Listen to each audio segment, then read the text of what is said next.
Today, welcome back to the TheGuamGuy show. As of this recording, it's the 1-year anniversary of the podcast, so this is pretty exciting for me and probably all 10 of my viewers. I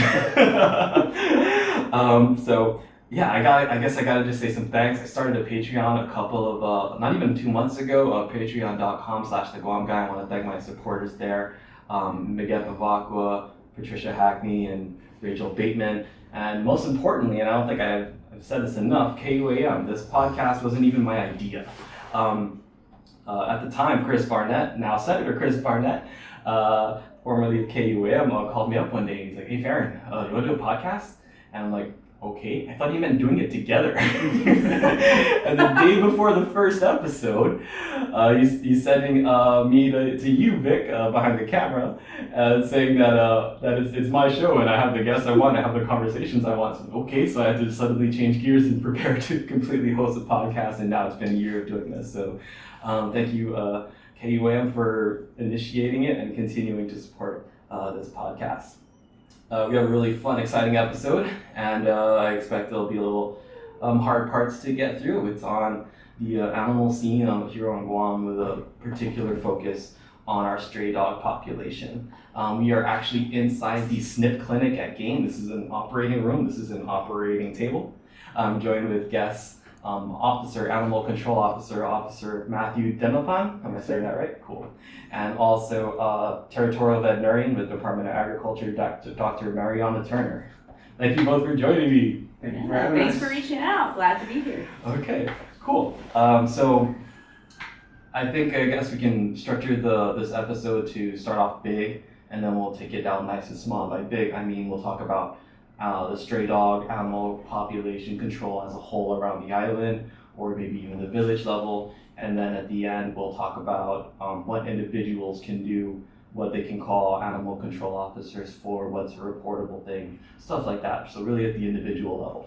But first, let's start off kind of high level. So one of the Patreon supporters, Patricia Hackney, is asking, what is really being done to manage the stray dog population on Guam?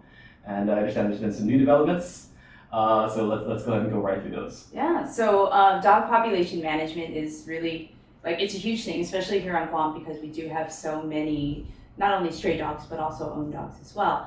So it does have to have a multifaceted approach. So I think one of the biggest things that took off really quickly was the SNIP clinic, Spay and Neuter Island Pets. We'll be open 1 year on Valentine's Day, so almost at our 1-year anniversary. We've done over 2,000 surgeries since we opened, but spay and neuter is a really important aspect because that's controlling the population. We don't want unwanted litters of puppies and kittens, so we're kind of stopping the reproduction and addition of more animals, right? That's one way to help control a population. And then the other aspects of controlling a population are going to be getting our animal control officers out there in the field, educating people, what are our animal laws, confining our animals, getting that going. And then as well as hopefully in the future, we'd like to be able to get into the schools and be able to we've been doing more and more outreach, any fair or weekend event that we get invited to, we pretty much always attend, because any chance we get an opportunity to interact with the public is an opportunity that we can be getting that information out there. And then the other part that we started picking up even more this year are our pet licensing outreach events. So we do once a month, we will do rabies vaccination, which is mandated by law, microchips, and as well as pet license. So we go out into the villages and do that in the community because that is responsible pet ownership. So responsible pet ownership, spay and neuter, and education are the biggest parts of a population control for dog management.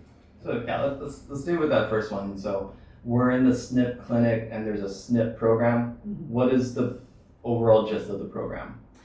So the SNIP program is Spay and Neuter Island Pets. We're based here. This clinic is up at Gain in Jigo, but about quarterly we do these community events also, where we go to the different villages and we spend at least a week, sometimes longer, kind of depending what volunteer vets we get. And we're out there in the community to be able to provide spay and neuter services for people that aren't able to come all the way up to Gain. We do provide spays and neuters for dogs and cats, $50 per surgery, by appointment. And then we're also able to do things like we can do the rabies vaccine then. We offer the cone of shame or the e-collar, they need that. Some dogs really do need that, some cats too. We can offer a single dose of flea of tick medication to kind of at least hold them over until they can get into one of the private practice veterinarians. But our main goal is, that's the population control right there, right, is providing spay and neuter services so we don't have those unwanted litters of puppies and kittens that then have nowhere to go. And you said it's $50? $50, yep, doesn't matter if it's a dog or cat, male or female, big or small, $50. That sounds like a third world developing country price for an actual surgery. Like, that's remarkably cheap. So a couple of the things that makes us able to do that is one, Gain is a nonprofit, so we can the supplies that we can get at nonprofit pricing, which is a little less than what the private practices have to pay for. But then we also will tailor our protocols to be what's called a high quality, high volume spay neuter surgeries, HQ-HVSN, so that we train our staff so that we're pumping them out. We're doing as many as we can. Our limiting factor with how many surgeries we can do in any given day is actually how many animals we can physically fit into the kennels. Because if we had a bigger area, this room is bigger, then we would be able to potentially do more surgeries per day, which is, we're working on trying to get that going, expand this clinic a little bit so that we can, really ramp up even more. Yeah. Sorry. And I just want to add, also with expansion, we're trying to build more kennels too, so we can be able to house more animals as well at the same time. Would those be here in Gain? Yeah. Yes. Okay. All here, yes. Yeah. Okay, cool. So there's a lot of stuff going on. So the government of Guam actually awarded $450,000 per year to Gain to get the SNIP clinic going and to expand the kennel so that we can really, let's get these programs going. So, and they were awarded that money right about the same time that I came on island. So it just all seems so serendipitous that it was like, hey, I came from the States as a shelter, high quality, high volume spay neuter surgeon. We have this partnership with Gain. It just seemed to all really fit in together. We had Dr. Brenda Smith came in, she's the Gain veterinarian that's here part-time. So everything really just fell into place, and it was just serendipitous that this was the time to get this going because all the people are here to make it happen. Yeah, like most of my life, I remember believing that we had no animal control presence in any way, shape, or form. And then the last few years, as I started paying any attention to the dog scene, people are saying like, yeah, there's like one one animal control officer, maybe two, I don't remember the exact number, but it's one or two, right? And so it does seem quite amazing, and it's going really fast how much things are progressing. You said how many surgeries in less than a year? So just over 2,000. 2,000 surgeries in less than a year. In under a year. And this is a Monday to Friday schedule? So actually when we initially opened last Valentine's Day, we were only open 2 days a week because Dr. Smith and I were here at the same time. We were training volunteers. We really wanted to make sure we knew what we were doing and our support staff knew what they were doing. So I was doing the surgeries, she was training them on how to do the prep for surgery, the drugs, how we're doing everything. And so we opened to the public 4 days a week in August after our MTM outreach clinic. That was the kickoff for, okay, we're full blown open to the public 4 days a week, mostly year round, pending, like vacations and things like that. So that's where we're at right now. Hoping to add in military veterinarians to help us on Fridays, get us one extra day, really make that difference. Expand the clinic, we can do more in a day, even more of a difference. So there's a lot of plans to expand. Like we just got started, like we don't want to hold stagnant wherever we are. We're always thinking of ways that like, how can we do more? So it's definitely a super exciting time to be part of this, because it's really, I mean, like you said, like this, it's grown so fast, and it just is a testament to how much this was needed here, and how much the community really wanted something like this too. And you said you use volunteers to help do stuff. What do they do? And do you need more volunteers? If people want to help, how can they help? Oh my gosh, excellent question. So yes, we do. So we do have a couple of SNIP employees, receptionists, some technicians that are actually paid, but we do need support volunteers, 2 to 3 volunteers every day to support all of the employees, and so they're doing it all.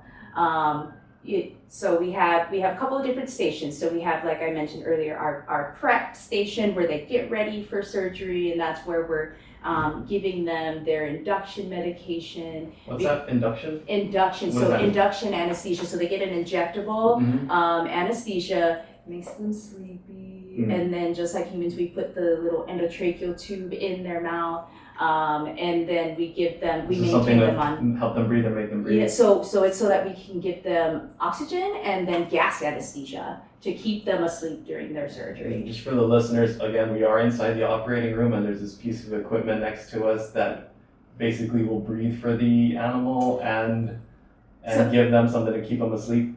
Yeah, so it's oxygen, and then it's called isoflurane gas. It's a gas anesthesia, and that's what keeps them asleep. We actually don't have the ventilators, which would be what actually provides the breathing. So they do have to, be breathing on their own, which they do while they're sleeping. And so they get that starting out in the prep area. We shave up the surgical site, right? Because we want it to be sterile. I love those haircuts when they come back. I know some of them look quite funny. You're like, oh, your hair, it'll grow back. Don't worry. But they do that. We'll, if their nails are really long, we'll trim their nails while they're sleeping because it's so much easier. Yeah. If we see ticks on them, our volunteers, is like one of their favorite things to do. Like, oh, there's ticks. Pulling them off, because some of these animals are, ones that just kind of stay outside, and so they are more exposed to that kind of stuff. So they get all prepped for surgery, and that's both an employee and also a volunteer will help with that.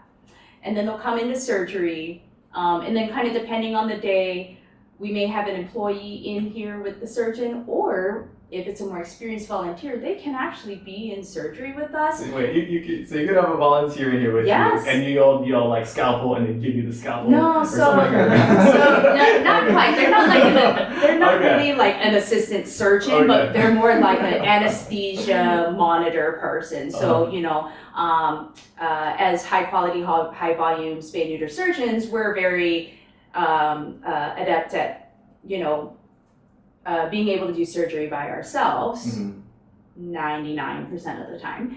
And so their job, the volunteer that's in surgery, is just, one, we have a surgery chart that they've got to, make sure that we're documenting everything correctly. And then their job is to maintain the anesthesia. So as a doctor, I'm making sure they're staying asleep or not too sleepy, so we'll give them guidance on, okay, we can turn the gas anesthesia up, turn it down, turn it off when we're getting close to the end of surgery. And so they're in here, they get to see the whole procedure.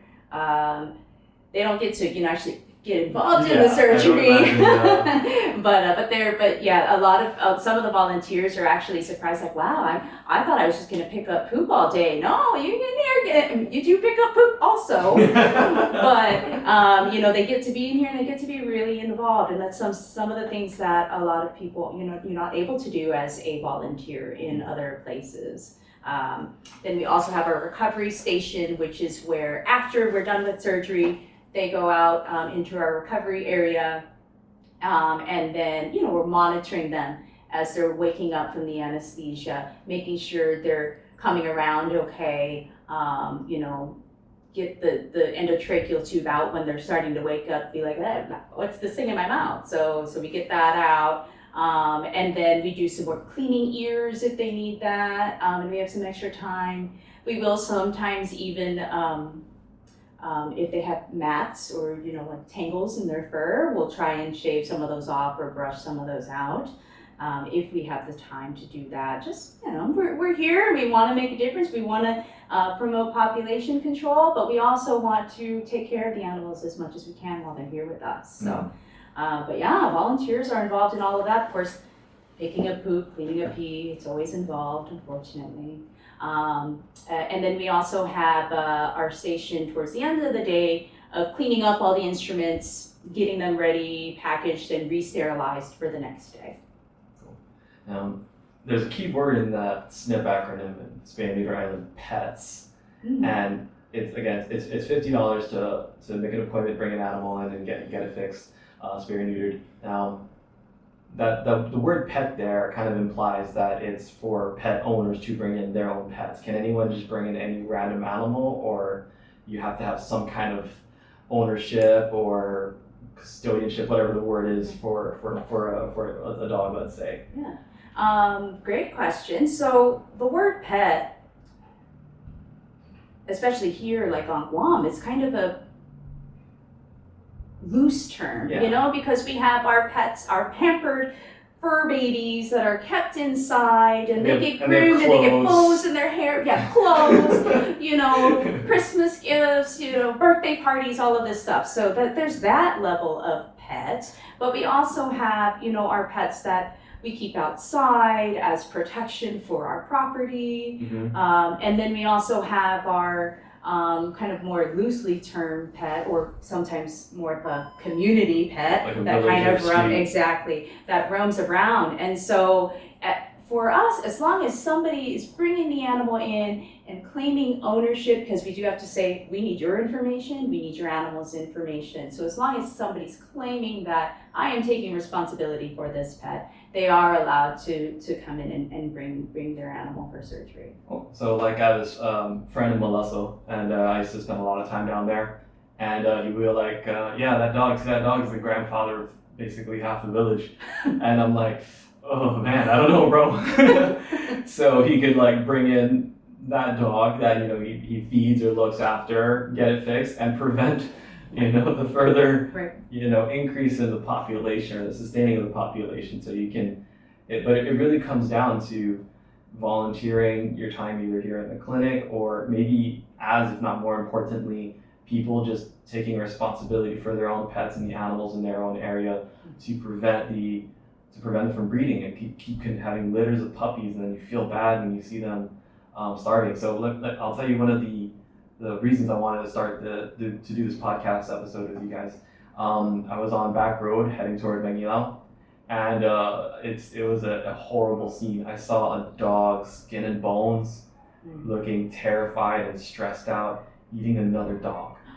And it was quite decomposed and smells horrible. We happened to have some dog food, see if we can get it to come, to us. We pulled over, but it was just too spooked and it took off. But that was a rough scene. And I'm Chamorro. I grew up here, born and raised here, and I admit it. My family and over my lifetime, we've had, a dog or one dog at a time, basically spend its entire life, with like a 20-some foot rope tied to a coconut tree or something like that. That's a very normal thing for us, right? Especially here, And we don't really think about it because we grow up with that. That's our normal. It's the norm, And it's so unfortunate because if you do kind of step out of your own shoes for a second, you look at that. That's not a great life, That's a pretty bad life, and it doesn't take that much humanity, that much consideration to think about the life of the dog that's in your care. That's obviously has emotions. I'm not the biggest animal rights activist, but that's still such a basic thing, is to maybe we can have a better life. I'm not saying let your dogs run around loose, but also, give them a little more than that. And at the very least, keep them well fed and don't let any more breeding happen. Right. And so, at this level, to try to answer the original question from Patricia, what's being done to control a population of animals here? Well, we finally have something. We finally have something we can do where we can affect change in mass. 2,000 surgeries in I'm gonna go ahead and round that down to 8 months, because if you're only 2 days a week, open 2 days a week and 4 days a week, I'm gonna go ahead and round that down to like 8 months. That's a lot. How many stray dogs do you think we have on island? I would say roughly around 60,000, maybe a little less, could be. It's about as many Chamorro people as there are. Correction. It's not 60,000. That's 60,000 was the total amount of animals that we had, and that was back in 2014. And we were told that it was going to increase every year by 3%. And I'm not all good at math, but probably the doc can help you out on this part right here. But just by that alone, you can already tell it's a lot. Right? So tens of thousands of dogs at least. Strays, pretty particular. Okay. So the numbers came from in 2014. Humane Society International came out here and did surveys, like walking around the villages and seeing how many dogs they could see, who was roaming, who was tied up. They talked to some residents as well, and they came up. That's where the number 60,000, and it's actually really oftenly misquoted. And I will be honest that I have also misinterpreted the numbers when I first began, but the 60,000 was how many total dogs were on the island in 2014. And off the top of my head, I want to say it was either 15 or 20,000 roaming dogs, whether those were true strays or like the communally owned kind of dogs, but those were the ones on the street. So 20-ish thousand dogs in 2014, and then plus the increase every year. And so I'm not that great at math off the top of my head either, but more than 20. A lot. We'll just go ahead and say a lot. I can't remember my finite math from GCC in my head that well either, so we're good. Tens of thousands to say, so we can confidently say. Okay, wow, so of like roaming dogs, a couple 10,000 or so, and you've already fixed 2,000 of them, including people's own pets, right? So that's really remarkable. And I do want to add to not only was it 2,000, right? 2,000 surgeries completed, but as well as animal control officers bringing up dogs. So within the last year, 2022, in comparison to 2020, the numbers were like staggering high. We've made so much progress in the amount of dogs that we've brought up, and at that time, during that early stages. What do you mean brought up? Sorry. Brought up to game. Okay. Yeah. So either it was a stray or whatever the case may be, the animals that were brought up to game here. So it was like, I believe, over 800, and then where versus the 2020 number was. It's less than 100. I think I saw KUA. Yeah. So that's less than 100, and so we made a lot of progress in such a short amount of time. And 2022 was kind of like our year where we just kept pushing and pushing and pushing, and like Doc said, we never stayed stagnant. We just kept progressing forward, and look at where we're at now. There's still so much more that we can do. Yeah. So, all right. So with regards to the option we have now, which is people bring in their dogs and get them fixed, that's absolutely wonderful. And so and we know what's next, and the next is to expand that. How many you can do, and how many people can do it, how much space you have available to do it, and how many kennels you have to house them in. So that's one amazing thing that we have going on, and so what's next after that, or what are some other options we can pursue? So we're actually, of course, we're working on other stuff too. I mean, not to say I'm not impressed already, but like I would, it's always nice to know what we can anticipate. Like I was very skeptical, and if I'm being honest, I was skeptical how much success a voluntary program would have like this, because my reckoning of our own people here is we don't care enough to bring in our dogs and to actually get them fixed. And here we are, you're basically constantly full. Yes. From what I understand. Yes, constantly booked. We open up, 2 months worth of surgeries, like about every 2 months, and like they're always full. And so we only open things up about every 2 months, just in case if we need to, do some continuing education, be gone, we don't want to have to like reschedule surgeries. But it's always full. It's always full. People are. I grew up here as well, and so my dogs were always kept outside too. They weren't allowed in the house, and so I was a little, I'm like, I'm not sure. This is different than California, so I wasn't quite sure what to expect the turnout to be from the community here, but I mean, they're turning up. So, but to get to your question about like What else can we look forward to? Yeah. So one of the things that we're really working on right now, one, yes, we're going to get some additional kennel space up here at Gain, but if you really look into the research on population management of dogs, adding kennels, I mean, these guys can go out in the street, in a week we can fill up however many new kennels they get, and so it can't just be that. So we're actually looking at the intake procedures and kind of operations stuff for Gain, and doing research on that and how we can improve their operations. And getting more, really it's getting more of the program and the education and working more with, the different rescue groups, having options of where these animals can go, because ideally they wouldn't have to come up to Gain.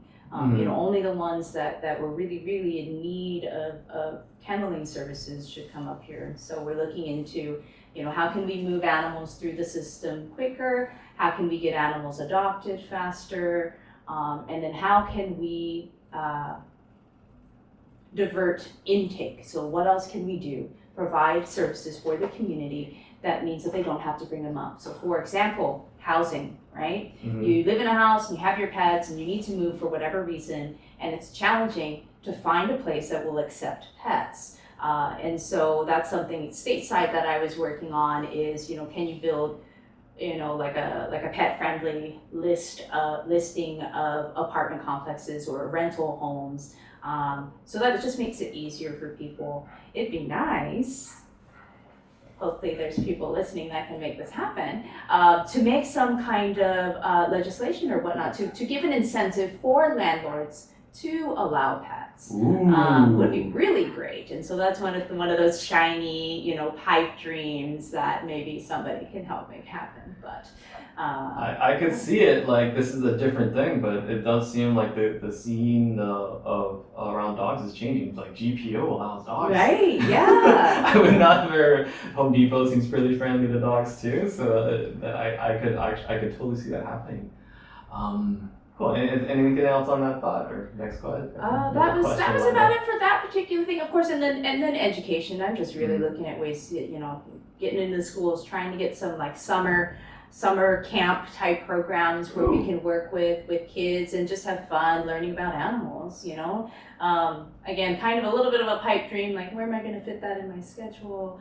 I may be calling up all my animal control officers to help provide some of that. I'll tell you, this SNIP program sounds like a pipe dream, and here it is. Sure. Now, I do want to address something head on that's not fun to talk about. In the past, we've talked about, you've seen news articles and so on about some mayor's offices supporting just shooting dogs in the street, right?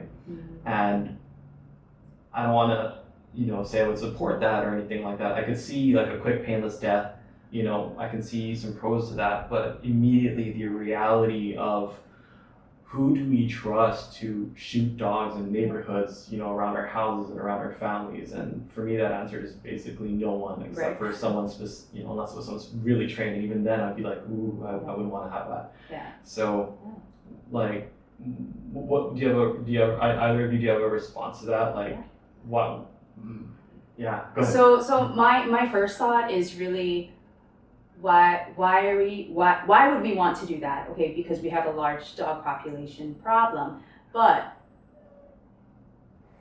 if you go out there, so basically it's called a version of culling, right? Get rid of them. They've done that here before. They've gone out and really? Yes, I want to say in the 80s. So 80s, 90s, and then I think back in the rabies outbreak, 70s, early 70s, I believe. Late 60s, they did, and they went out and they killed a bunch of dogs. They were during the rabies outbreak, they put out poison for the stray animals. But then it was own animals that were getting poisoned. And then there was even one case where a stray animal ate the poison and then went and vomited next to an owned animal that was tied up, and then that one died. So really terrible things. And so, but. So it's been done in the past, and that's not really made a difference because here we are with 60,000+ dogs on the island. So it's not a solution to the problem. It may help temporarily, but it can also do what's called create a vacuum. Vacuum effect. Exactly, That was my next vacuum question. effect. And I can be a testament to truly there is a thing called a vacuum effect. So personally, this recently happened. So I live in Guam, right? They were recently in the news with the pack of dogs that were attacking the gentleman trying to walk his dogs. These guys responded, removed, how many dogs did you guys remove? I think more than 8. Yeah, because we started with that one house, and then we just moved on to the next block, the next cul-de-sac. Just kind of went down all the entire Kaiser area of dogs. There's dogs all over the place, so which is why we just continued on to the next and the next. So if you're looking for an exact number, I can't give you, but it is definitely more than 10 plus. Okay. There was a bunch of dogs removed. So they removed, several, like a decent amount of dogs. You would think that'd be an entire pack. But what happened, because I said, yay, I can drive home. I don't see all these silly dogs chasing the kids or the people walking by. The next day, like, where did these dogs come All from? new dogs. They were new dogs that I'd never seen before. And now I'm like starting to follow them. Like I see what cul-de-sac we live in, so now that those animals weren't there, new animals are coming in. And that's exactly the vacuum effect. So removing animals, whether they're just coming up here or being cold or whatever, doesn't really solve the problem. And so you remove the animals that are a danger to the society or a nuisance, but really other than that, you're going to be chasing your tail your whole animal control career if that's all that we're doing. And that's why all these other things that we're doing are so important. Just wanted to add. Another thing we did too as well is education, and I know the doc mentioned it earlier too, because that is a big part of it. The education portion of the like removing or whatever the case may be is a lot of these people or a lot of people in general aren't really educated when it comes to the laws pertaining to animals or how to properly care for an animal, right? So while we're doing removals and stuff like that, we do go house to house, pass out notices, speak to the dog owners, let them know like, hey, we're in the area, be expecting us to see us more often, and inform them on like leash laws or like I said, anything pertaining to owning an animal. Yeah. Now, just going back a little bit to the vacuum effect, I just want to make sure I understand this correctly, and it's my understanding that dogs, maybe cats too, are territorial animals, right? So they have an area that they like to more or less call their own. And when you remove dogs from their territory, it kind of encourages other dogs to take over that territory and expand their territory and sphere of influence. So a lot of people, I imagine, will call Gain or call you guys, or call anybody that'll listen. It's like, can you come? I hate this dog. Get this dog out of my street, out of my life, or whatever. And maybe that'll, get rid of that one dog if that even did happen. But it might encourage 2-3 neighboring dogs to come around. So I think that's a big part of this that almost nobody really knows. I only learned about this last year. And so is that more or less correct? Yeah, that's pretty good concept or overview of what the vacuum effect is. And so the reason why the new animals are coming into that area is because there's all these resources that are now available. And it's not just dogs, it's not cats, it's really any species into an area. It's plants even, you ever notice like you clear an area and something like the tongue is like, okay, great, and then it comes in. So it really applies to any living thing, that if there's resources that are not going to be used, something's going to come and use it. We call this pioneer species. It's like a big tree falls in the jungle. What's the first thing that grows? Usually papaya, right?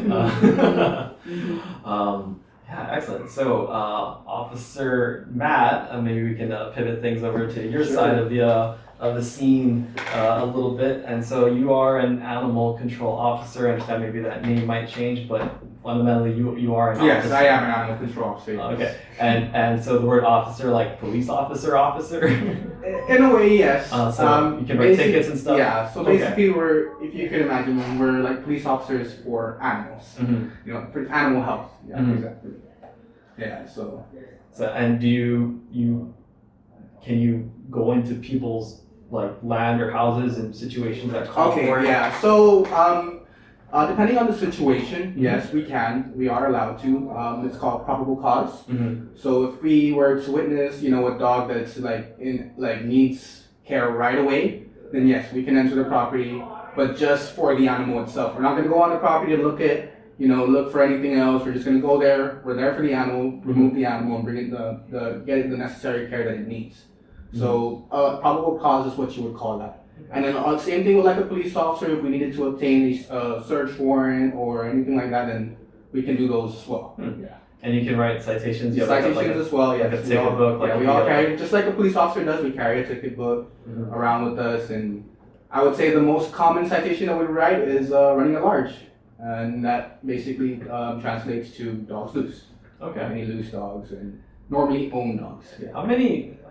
How long has this been happening? Because I don't know if I said off the air or in the episode, but I remember most of the time there's been one animal control officer at a time, and now there's a bunch of you. Yeah. So it started off with one, and then he left, and then it was just the two. It was my partner and I, Shane, and it was the two of us for a little while, probably pretty much the majority of 2022. And so with that during that time, it was difficult, being new into the division, not knowing much about animals or just animal stuff in general. It was a big learning process. But I was glad that we were actually able to get Dr. Turner on board, because we were like working back and forth, and having that kind of communication with your supervisor is key. Being able to go and share whatever you need to do with each other. That was a big part of why we're able to succeed this so much this past year. Yeah. So how often do you write citations, or how many would you say you've given? Like, honestly, if I could actually write a citation every day. I could write more than 5 citations every day. Oh my god. But like I said, the education aspect of the job is important, because like I said, not a lot of people are familiar with the laws pertaining to animals. So the education part is key. We will dedicate one entire day out of the week. Whenever we don't have any kennels available, we'll dedicate that day to strictly education. So meaning going around to all of these different areas all over the island. It can be north, south, central, anywhere we can go, we will go. And we'll just go around, hand out notices to all the dog pet owners and stuff like that. Educate them on leash laws and anything pertaining to animals, being a responsible pet owner. That's very fair. Yeah. Because your problem is if nothing has ever been enforced, or rarely been enforced, and all of a sudden you're coming down too hard, I think it's very fair. It's a nice way to start it. It's like, hey, I'm not gonna write you a ticket this time, but we're getting the ball rolling on this, so please. Yeah, we stay pretty transparent. We do let them know if this happens this encounter happens again, then of course it's gonna result in a ticket. But let's prevent that, and let's just have our dog secured and properly confined. So you have a phone number that is it the same phone number for the SNIP program and to call? No, it's not the same number. The numbers we do have 2 numbers that anybody can contact, as well as an email. And so the 2 numbers would be 300-7966 or 64. And then the email would be quarantine@doag.guam.gov. Okay. So you can reach us through any one of those. However you like, call or send an email. That's the best way to get us. Yeah. So if you want to go on YouTube or whatever, you'll listen to these compilation videos or just other funny videos of random things people call 911 for, and then sometimes you'll get. I heard this one. There's like a 6-year-old calling in for his math homework. Now I imagine people try to call you for all kinds of things, right? Yeah. So what are some things people should be calling you? Could and should be calling you for, and there's only a handful of you. What would you actually respond to, and what would you respond to if you had time? Things like that. Okay, I would say the majority of our calls, I would even say confidently 95% of our calls would be strays. Okay. That's the most common call that we get every single day. Every single day there is a new stray case. And the difficult thing about it is, yes, although we do have a lot of animals here in Guam, as animal control officers, we do have to prioritize our calls, right? And the highest priorities would always be the more serious ones, like bite holds, abuse cases. Bite holds? Yes, bite hold meaning a dog bit somebody. Okay. Whether it be a kid, adult, whatever. And then animal abuse, animal cruelty, animal neglect, those things all fall higher up on the totem pole than a normal stray dog that's just roaming around and like, oh, he's taking my Zori to the neighbor's house, or he's taking a poop on my yard, and he pees on my tire all the time, and yeah, I came outside and the trash can was knocked over, So like I said, that's 95% of the calls, and it's difficult because like I said, there's a limited number of us, and also our resources and equipment, So we do, and also the amount of kennel availability that we get every day. So we have to prioritize those calls in correlation with the kennel spaces available. Wait, so you're telling me if I'm first in line and I call you to tell you to remove the dog that's peeing on my car tire from the neighbor,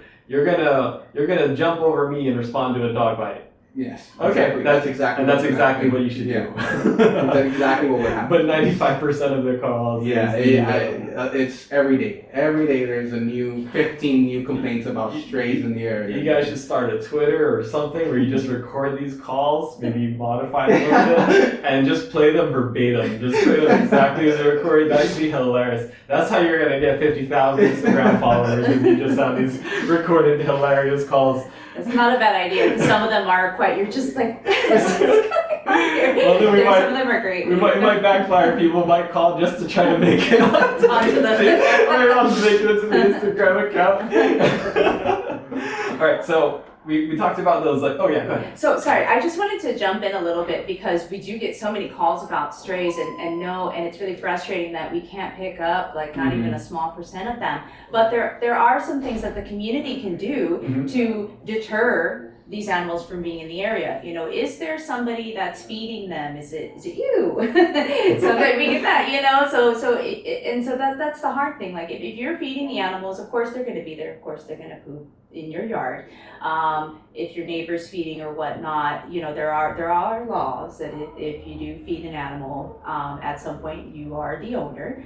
So then you become liable for all of the other things that come with responsibility. And then it comes back to resources. Strays are going to be the areas where they have resources. Either somebody's actively feeding them, or is the trash not properly, put in a closed container that they can't get to, and they're using that as a resource. So there are some things that the community can do to at least deter the animals from being in that area.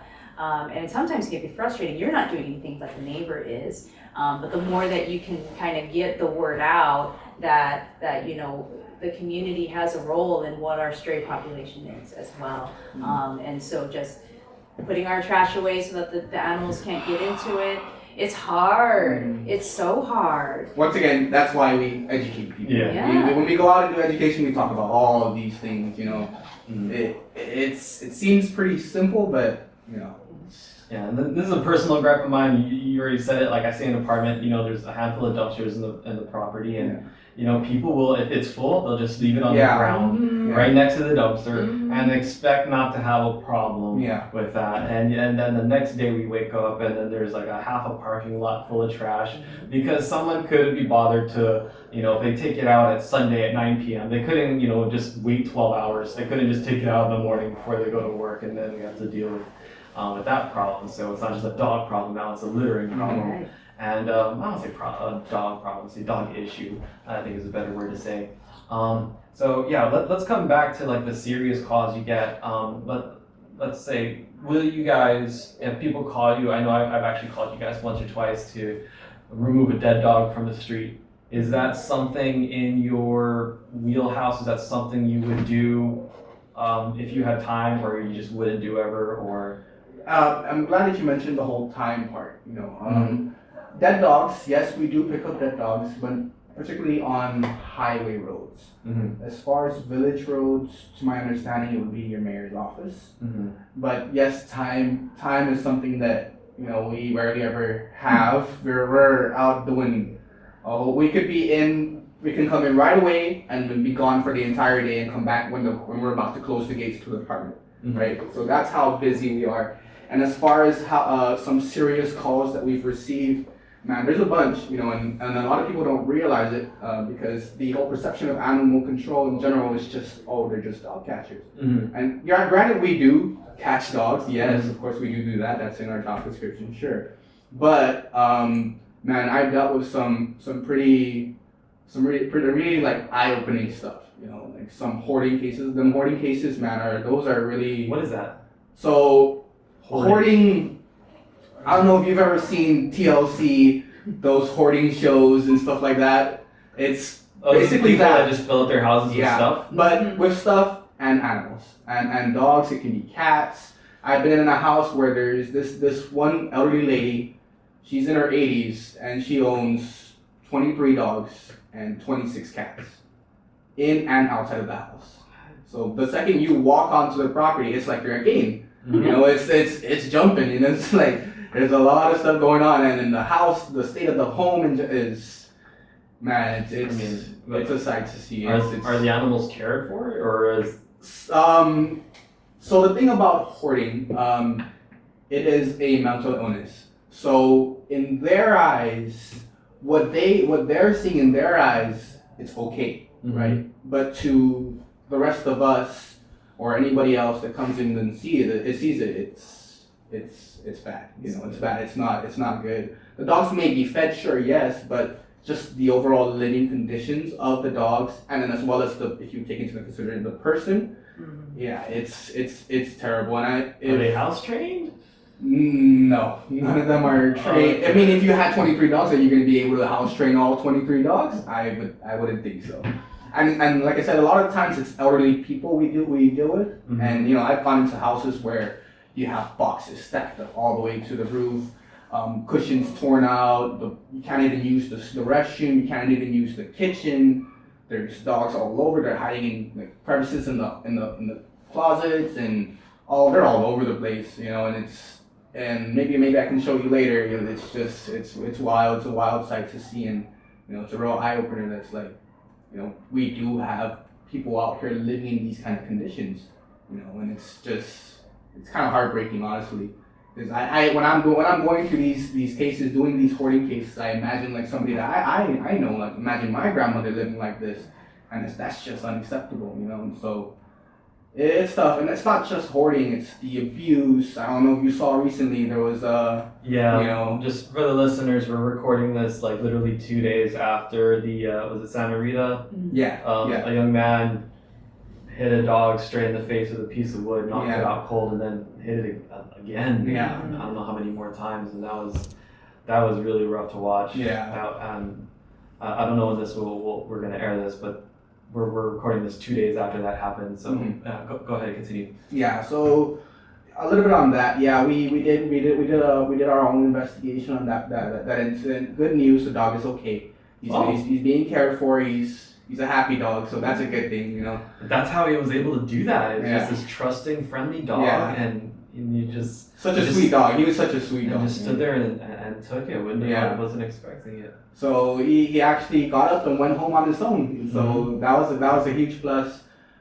We spoke to the owners of the dog, and they said he's good. They're going to be going to the vet and be taking him to vet, so he's all taken care of. Wait, so the owners are not? That wasn't even the owner? No. So this is just a young man. The dog just happened to get loose and then wander on our property, you know, curious, whatever, and then, you know, happened to be in the wrong place at the wrong time. You know, and then of course what happened? The gentleman hit him in the face. Wow. Yeah. You can't say gentleman in that case. It was a guy. It was just a guy. Some random guy hit him in the face. Yeah. So there's cases like that, and we can go on and on about the different kinds of cases that I've worked that are really like, you know, eye-opening, serious, whatever you want to call it. But, you know, there's a lot. There's a lot of things that could go into being an animal control officer that, you know, people don't realize. So people probably call more often for aggressive dogs, but it's probably as often aggressive people. Yeah. It's like somebody, you know, like maybe kids, you know, playing around with the dog. The dog has puppies that he's just trying to protect. He's minding his own business, and you know, it's a whole bunch of different reasons how those things can play out. You know. So we have these clear cases of straight up animal abuse, people striking dogs, and that's absolutely something you can and would respond to. Definitely, yes. Okay. Now, what about cases of neglect where people have dogs and they're skin and bones. Yeah. They're have open sores. Mhm. You know, I've seen a dog that actually is still alive and moving around with maggots coming out of Yeah, an yeah, open sore. That was really rough. yeah. We've done a bunch of those as well. Mhm. Pretty much in the entire spectrum of serious cases. What do you do in these cases? Okay. Like, are there arrests made? Do you who makes the arrests So- or citations, or how does things escalate with the severity of the crime or unlawful actions, if you want to be technical or whatever? So like for neglect, it would be like a third-degree felony, and it would be something as like a citation that we would write. And Sorry, then I'm ignorant. Is third like high or is that low? We've had this discussion before. I'm always wondering, I'm like, is the bigger numbers the worst ones or the smaller numbers the worst ones? So I'm gonna, this is how, like, we were going over it and we had the same question. So, I said, okay, third degree felony, that's bronze. Second degree felony is silver, and first degree felony is gold. Not that these are awards you want to win, Uh-huh. but first degree is like, would be the worst, or Yeah, number okay. one criminal kind of thing. I So think I that's how confuse it we with remember. burns, like third degree Yeah, burns are right, the worst. So right. it's okay, Yeah. okay. All right, so third So degree felony. bronze. Okay, so not misdemeanor, but Yeah, felony. yeah. Okay. We're on the bronze portion here. So yeah, so we would issue a citation for neglect, and then afterwards we would have to write a report after the investigation is done, Mhm. doing the assessment on the animal, logging down what the animal looks like, what it may be feeling, is it crying? How does this area look? How does the rest of the house look? Are there any other dogs in the area? What the owner is telling me, and all these kind of things will all go into a report that's written. And then that will go along with the citation that was written as well. Then it's sent over to the AG's office, and then from there, those things will carry on. Okay, and neglect is third degree. Neglect is third Is degree. abuse also a third degree? No, abuse would be, I believe, first. Oh, okay. Yes. So it does match. You the do, yeah. severity. You would serve time for abuse. Yeah. Okay. So, and you can get arrested for both or either? I would say For sure, no. For sure. Abuse, right? yeah, for sure abuse. As far as the neglect, it'll probably start off with confiscation first, and then from there, I'm thinking back on some of the neglect cases that we've done. You wouldn't necessarily be arrested, but of course there are going to be some fines and stuff like that you would have to pay. And then of course if you're repeating that offense, then that's a different story, Mm-hmm. and that may lead to you being arrested because you're a repeat offender with the same thing. And neglect. I mean, imagine it's an animal. An animal has feelings. Mhm. It's a life, right? Mm-hmm. And then for it to be stuck on a chain, it makes it basically a bag of bones, and then have no shelter, no protection from the elements, no potable water, Mm-hmm. no proper food. It's Yeah. tough. I mean, imagine tying yourself to a pole and then not being able to have any of those basic necessities. You know what I mean? I'm sorry, I'm trying not to laugh. I just imagine that scenario there, like tying myself to a tree, and I would probably be like a dog that barks nonstop. I'd be like, hey, I smell spam. Bring me some fat, I'd probably be barking that whole time too. Now every time you hear a dog barking that's tied up, that's what you're gonna be thinking. Oh my. All right, so we talked about I guess aggressive people or neglectful people, and let's bring it back to aggressive dogs. So we Dr. Turner and I, we had a short conversation before this, and you mentioned like be more specific about what you're calling about with aggressive dogs, right? If it's just barking or whatever, that's another story from a dog that actually bites somebody, right? Mhm. So if a dog actually bites something, is that like a priority, like top 3 priority, number 1 priority that you would respond to, or Yeah, bite hold is a top priority. bite hold? Yeah, bite hold, and it would have to be on a person. If it's on an animal, then that's where the lines get a little kind of blurry, because we don't have any laws pertaining to animal on animal. So you get a call and it's like, to Mario's like, the neighbor's dog bit my goat. You're not gonna respond to that, right? Not necessarily. We're not going to respond. We will respond. Oh, yes. okay. But as far as the actions that are going to be taken, it might not be what the owner might want. Okay. So something along those lines would be like I would say like doing like a welfare check on the animal, and if Advising the owner yeah, to be better. probably just advising him, and then probably seek the owner of the dog that bit the goat or whatever, and then get an update on rabies, if he has his rabies shot records, and as well as pet license, because those are mandatory. Okay. Zach, did you want to jump in? Yeah, I just wanted to mention, so bite hold, why is that like priority numero That's just uno a word for us? that just Sure. like So it's called a bite hold. The reason when a dog bites a human, the concern just globally is rabies, right? Because that is a huge public health concern. Guam is rabies free as of the outbreak that happened in the late 60s, early 70s. We became rabies free. Actually, there's a history of gain in these kennels that we'll probably do a whole other episode on. But and so we want to maintain our rabies free status. So even though we're rabies free, if a dog bites a human, the animal control officers will go and pick up the animal, bring it to gain, and hold it for 10 days from when the bite occurred. That's way we can observe it to see if it's going to develop any signs of rabies. And that's a standard protocol even out in mainland US where there is rabies. And so that's why it's called a bite hold, is because we're picking it up to hold it and then observe and make sure it doesn't have rabies. And then from there, sometimes it's a stray animal that bit. And so then it becomes basically goes to gain, and they decide whether or not how it's going to move through their system. If it was an owned animal that bit and came up here for the hold, and the owners want the dog back, that's when I get involved to do an assessment on that dog to say, okay, what were the circumstances of the bite?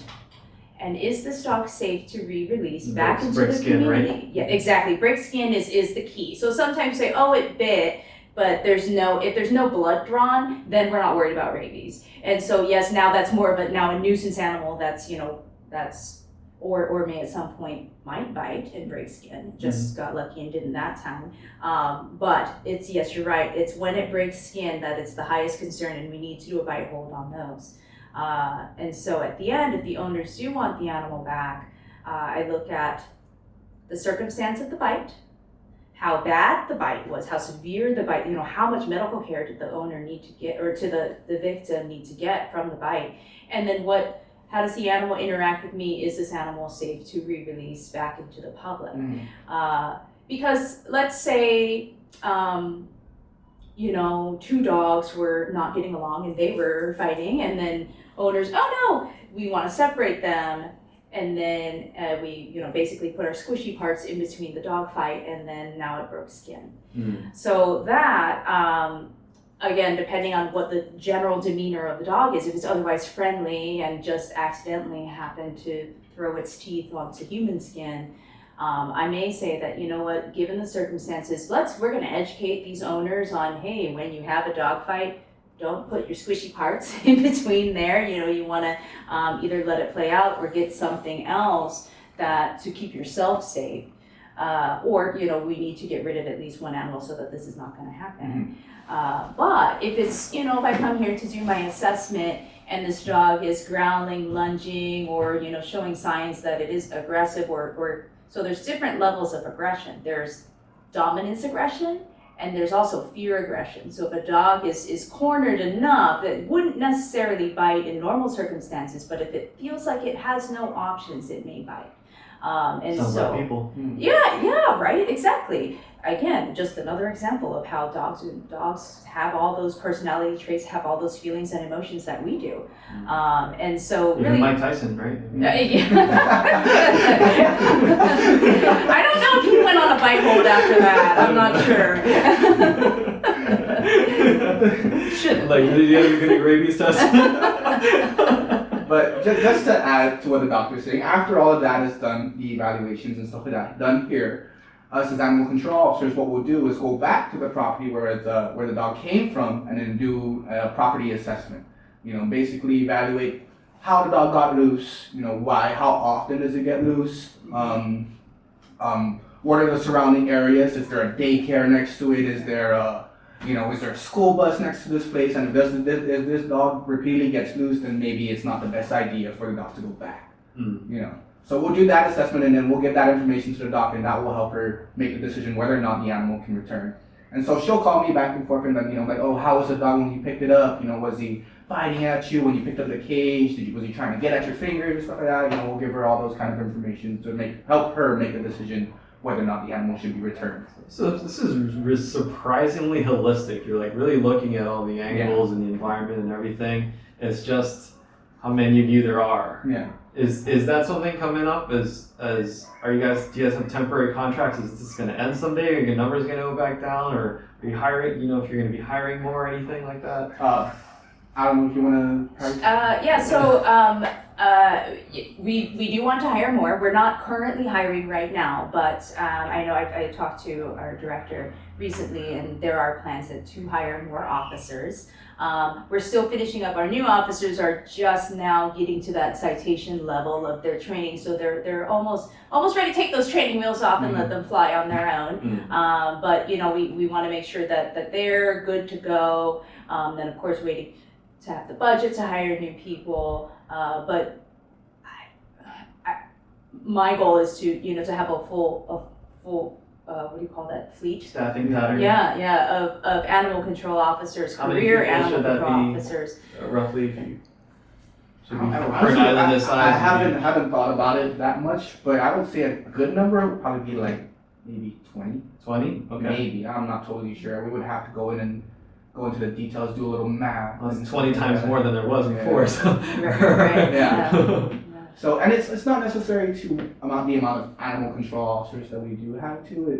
That's part of it, sure.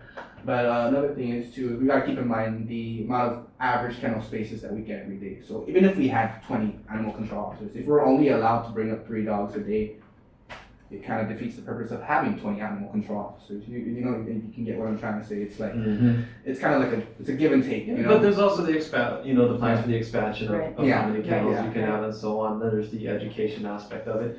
Speaking of which, you guys have been having a bunch of events. There's, I guess, no matter when this comes out, there's something around the corner. I think we're going to be together at something. Yes. God loves her events. Thank you. And people can find out about these with, or you already shared the number for your office. Do you have a different number? And do you for the SNIP clinic? And do you have a social media handle or handles? So actually the best way to schedule an appointment with SNIP is actually snipclinicguam.com. Schedule your appointment. You can ask questions on there. All of the information's on that website. But we always do also a press release anytime that we're going to do another event. I always make sure to get it out there. Got a bunch of media contacts and keep getting more and more. And so I'm often like on WhatsApp, like individually with like, hi, you want to talk about our next thing that's coming up? I really try to get it out there in the community. And then we do have our Facebook and Instagram accounts, Department of Agriculture, Guam Department of Agriculture Animal Health Division on Facebook, and then our Instagram, which I wrote down, but it's out there. I think it's doag.animal_healthgu. Healthgu. Okay, all right, teamwork on that one. I wrote it down, but I didn't bring it. I was thinking about that on the way here. I said, she didn't bring it. I know. I was thinking, we're. We gotta go, guys, together. Yeah, so just, any kind of final thoughts, anything we get to talk about that you wanted to, if I didn't get to ask a question? Oh gosh, I had a thought and it just... I did too. Okay. So while you're thinking, if it comes back, great. Aside from that, I do want to make some acknowledgments. Is like we're here in Gain, this facility that is very much underappreciated and sometimes abused. There's only so much we can do with a problem that numbers in the tens of thousands in one shelter on the island. So a huge shout out to this facility and everybody working here. My wife and I have volunteered here a few times, and shout out to the volunteers especially who come up here. Also, the kind of just the volunteer groups that are out there, whether they're formal nonprofits. Right now, I'm wearing a Guam Paws for Pets. Did I say that in the right order? Guam, yes, Guam Paws for Pets shirt, who does amazing work. They're an actual nonprofit. There's other rescue groups out there too. So if you are looking to foster or adopt or otherwise help, there's plenty of ways to do that. Especially if you can open your home to some of these dogs where they should be taken off of the street for their own good, because of previously bad owners or neglectful owners, things like that. There's a lot of other groups, I can't even name them all. I think HEART, which is a really great one, an acronym, Happily Ever After Rescue Team. That is such a great acronym. Both yourselves, from the Department of Agriculture, Animal Control Officers, and our territorial vet here right now. So yeah, did those thoughts come back? Anything? Yes, I did have a thought that came back. So we were mentioning 20 officers and all of this, and one thing that we're really working on expanding right now is actually available hours for our officers. So once the training rules are off, we're hoping to expand, because right now they're just typical Guam, 8 to 5 Monday through Friday. But next step is expanding those hours earlier in the morning around bus stop time. Hopefully get some Saturday hours as well. So that's coming down the pipe here pretty quickly. And then if we get more money for our budget, we can get more officers, get more vehicles and equipment, and we can expand those hours. The pipe dream there would be 24/7, 365, right? Mm-hmm. So we'll slowly make our way that way. That's dedication right there. I don't know if I can think of anyone who'd want a 24-hour operation. You'd be surprised. We would actually probably have a lot of success in the nighttime, actually. Mm-hmm. Why? The dogs are more calm. They're all sleeping. They're all bunched up together. Well, whatever the case. People are home. Yeah, people are all home. So if we need to make contact with somebody, hey, probably went into a couple of parties. Stop by. The dogs will be there too for the barbecue. So we'll eat and then we'll remove the dogs after. But yeah, I think we would have some success in the nighttime, actually. And we do actually receive calls. There's been a couple of times where GPD would try to reach us for some assistance and stuff like that, but we don't work 24/7, so it's just why it would be another good way to have a good reason to have it. So that way, if there's any other agencies out there that require some assistance, we can be there for them, support them. Cool. Did you have that final thought that came back, or should we close the show? No, you can go ahead and close it. It's gone.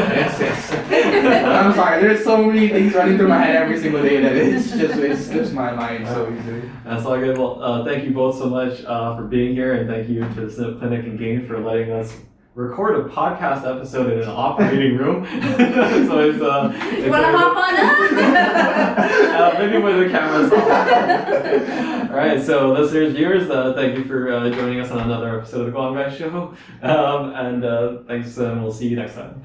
Before I let you go, I do want to take a moment to end with an example and to recognize my wife, Ha-Young, and our friend Miku.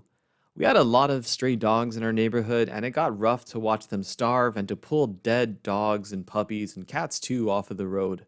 So they decided to do something about it instead. With kind private donations and support from the rescue community, especially Guam Paws for Pets, they got dozens of animals spayed and neutered. One female doesn't just give birth to 2 puppies, they make 4, 5, 6, 7, or 8 puppies, and the cycle continues. So the best way to prevent that is to get them fixed. And now with the low-cost SNIP clinic, the timing has literally never been better. Animal control can't respond to everything.